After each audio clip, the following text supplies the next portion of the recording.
Amis du paraître et de l'ignorance, bonsoir.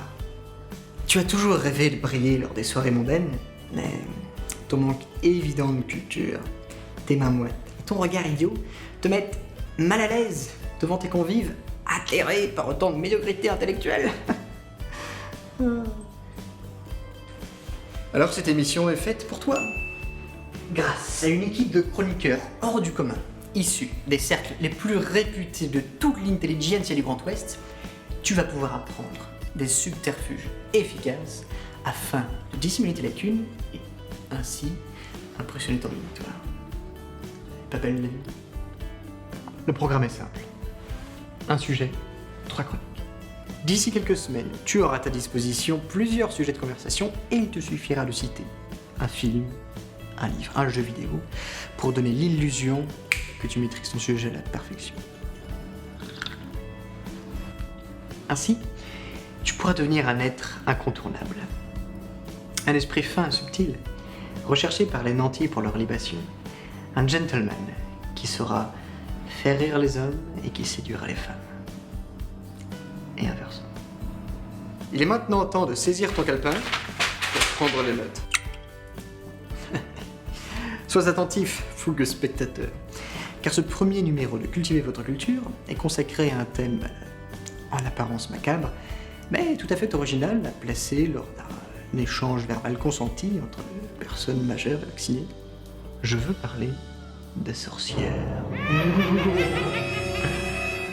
Place maintenant à notre premier intervenant, l'estimable et respecté Peter de las Galinas Locas, professeur enseignant à l'université Jean-Pierre Malher de Pogny-le-Hérisson. Ah. Allez, envoyez la bande.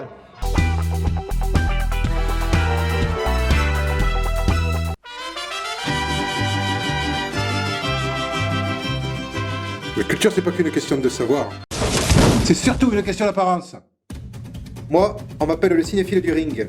J'ai gagné 536 combats et on m'a demandé de t'aider à briller en soirée. Alors pour cela, je vais te recouvrir d'un vernis cinéphilique qui fera passer Quentin Tarantino pour un amateur de Danny Boone. Bon, si tu es pas trop un crétin, tu sais que le thème d'aujourd'hui c'est les sorcières. Alors ce que je vais faire, c'est que je vais te présenter un film pour te permettre d'élargir ta minuscule intelligence. Ce film, c'est le film Suspiria de 1976 et il a été réalisé par l'italien Dario Argento. Bon, tu m'as l'air un peu couillon. Donc je vais pas te raconter l'histoire en entier. Tout ce que tu as besoin de savoir, c'est que les filles, à ce moment-là du film, elles doivent passer la nuit dans un dortoir provisoire. Et c'est à ce moment-là qu'arrive la directrice. Tu comprends rien à ce que je te dis, petit homme? Alors il est temps de te montrer un extrait. Mais tu as intérêt à suivre.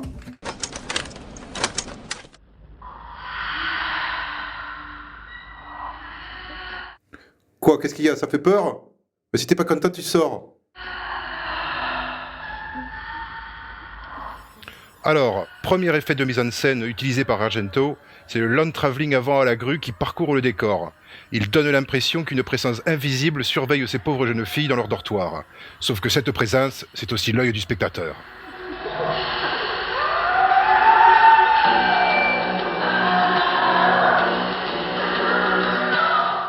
Un deuxième effet qui saute aux yeux comme une puce sur un chien, c'est le travail sur la couleur. Ici, c'est un rouge infernal qui noie le décor et empêche la perception de ses limites par le spectateur. Si tu es daltonien, tu peux sortir. Un autre effet marquant, c'est la musique diaboliquement anxiogène conçue par le groupe de prog rock Goblin. C'est sans doute un des meilleurs scores, un des plus étranges et des plus efficaces du cinéma fantastique. Écoute-moi ça, Pichoun, et tu vas pleurer des larmes de sang.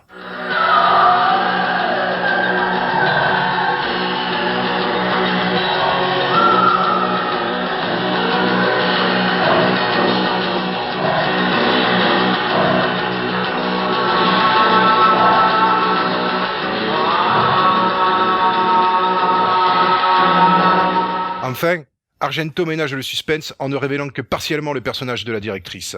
Il utilise le hors-champ à l'intérieur même du cadre de l'image pour ne montrer que sa silhouette. Et écoute cette respiration sifflante qui achève de faire monter l'angoisse chez les personnages comme chez le spectateur. Putain, ça fout les chocottes.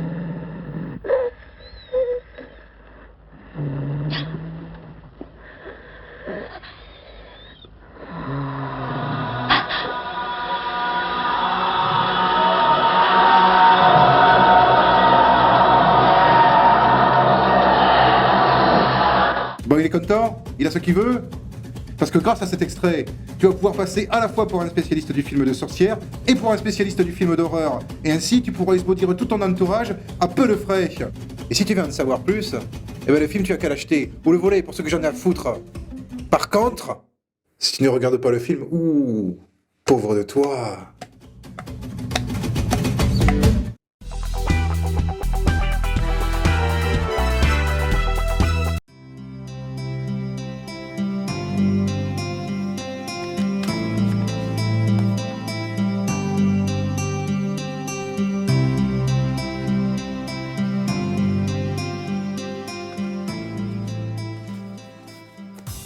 Bonjour.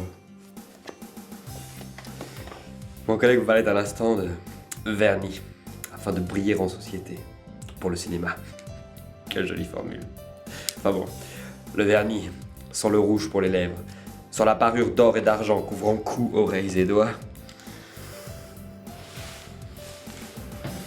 Le vernis n'est rien. Absolument rien du tout. La littérature. Voilà ce qu'il vous faut. Seule la littérature vous transportera vers les sommets de l'apparence. Bon, venons à notre thème. Les sorcières. Pourquoi faut-il que la littérature regorge de figures pandoresques?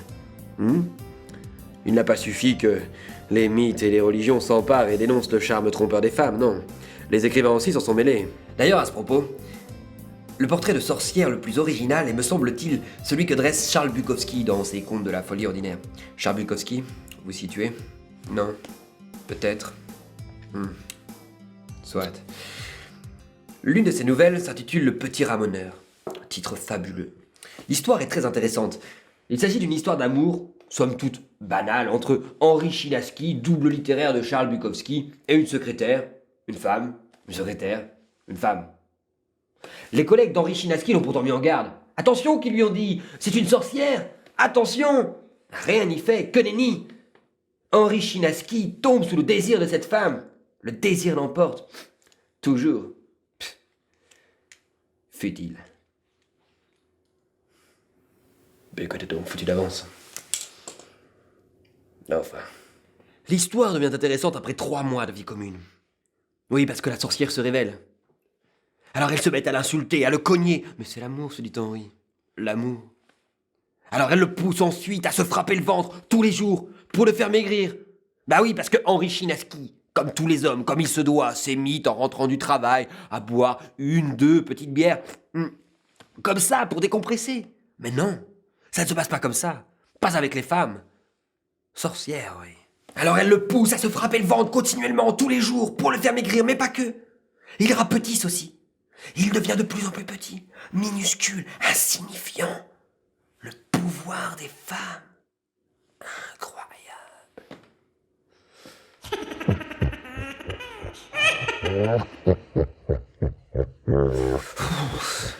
Ça fait flipper, ça. D'ailleurs, à ce propos, je vais vous lire un extrait. J'ai fini ma bière et l'horreur est arrivée. La pire des horreurs. Sarah m'a soulevé et m'a posé entre ses cuisses à peine écartées. Je me suis retrouvé nez à nez avec une forêt. J'ai bandé mes muscles me doutant de la suite. On m'a enfoncé dans une nuit puante. J'ai entendu Sarah gémir. Puis Sarah a commencé à me faire subir un va-et-vient très lent. Je l'ai déjà dit, la puanteur était insupportable. C'était dur de respirer, mais j'y arrivais quand même. Il y avait des poches d'oxygène dans les plis. Coup sur coup, ma tête, le bout de mon crâne, butait contre le capitaine Clito. Et là, Sarah lâchait un grondement d'illuminé. Sarah me faisait aller de plus en plus vite. Le dos me brûlait, je ne trouvais plus d'air, la puanteur montait. Sarah criait maintenant. Brusquement, j'ai compris que j'avais intérêt à y mettre du mien si je voulais abréger le supplice. À chaque passage, je tendais le dos, la nuque. Je gigotais comme un perdu dans ce traquenard et je cognais capitaine Clito. Soudain, je me suis senti arraché à ce tunnel terrible. Sarah m'a collé contre sa figure. Ah, viens, toi, petit démon. Finement joué.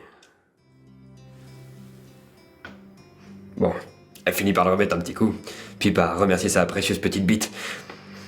Je vous laisse imaginer la suite. Ou la lire. Je ne sais pas. Pauvre Bukowski. Pauvre Buko.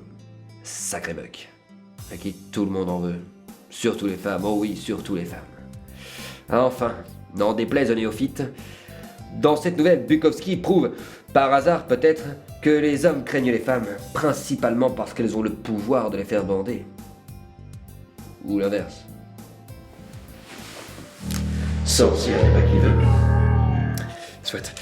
Sur cette phrase qui pourra vous servir d'aphorisme éclairé lors de vos soirées mondaines, vous devez en avoir peu, je vous laisse à mon cher et aimable collègue qui pourra vous parler sans embâche d'un art mineur qui me laisse pantois. Nous parlions tout à l'heure de vernis pour les ongles, de rouge pour les lèvres et de parures d'or et d'argent couvrant cou, oreilles et doigts. Pour le jeu vidéo, nous pourrions parler de chaussettes et caleçons. Soit. Comme le dit l'adage, inscrutabile efféminé, aut saltem, Molière coulé. Bonsoir.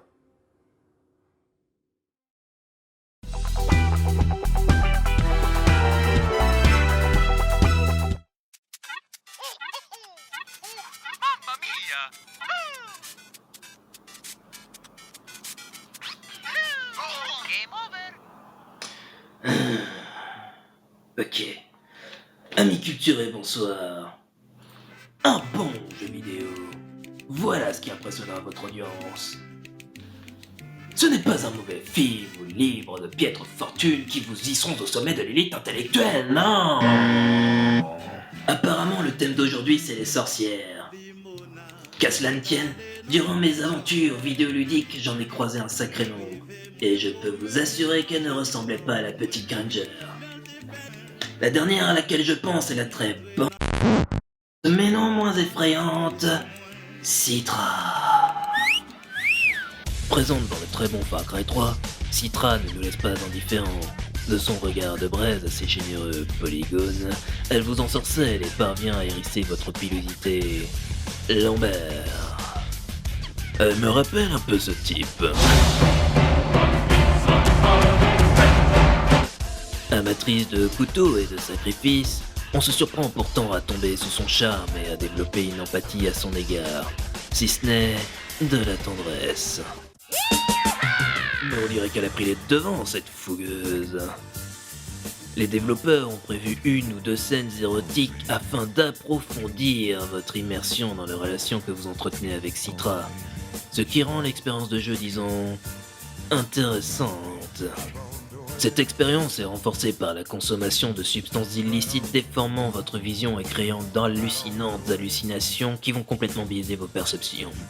Ouais, vous êtes complètement foncé. Et ces quelques séquences permettent aux créateurs du jeu d'accentuer le côté mystique et envoûtant de Citra. Et plus globalement, de l'île sur laquelle vous avez échoué et dont l'aura magique vous arrache à votre réalité. Auprès de Citra, vous vous sentez faible. Vous ne pouvez faire quoi que ce soit pendant les séquences où elle vous proclame ses discours divinatoires, si ce n'est jeter un œil furtif sur ses formes en baladant votre caméra. Vous êtes passif, soumis. Et pour moi, cela en fait une espèce de sorcière. Et vous, de sacrés obsédés. La prochaine fois que vous recevrez des convives lors de vos dîners mondains, parlez-leur de Citra. Vous attiserez la curiosité et la faiblesse des hommes, mais aussi la peur et la jalousie des femmes de voir leur Jules batifoler avec une intelligence artificielle. Et ça oui, c'est de la sorcellerie. Bonsoir.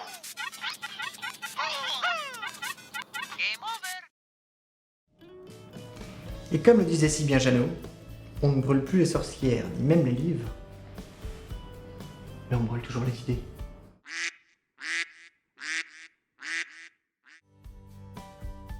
C'était le premier numéro de Cultiver votre culture. Et je t'invite, toi, jeune ignorant arriviste des yeux de gloire, à nous suivre, mon équipe et moi, dans cette grandiose et fabuleuse expérience.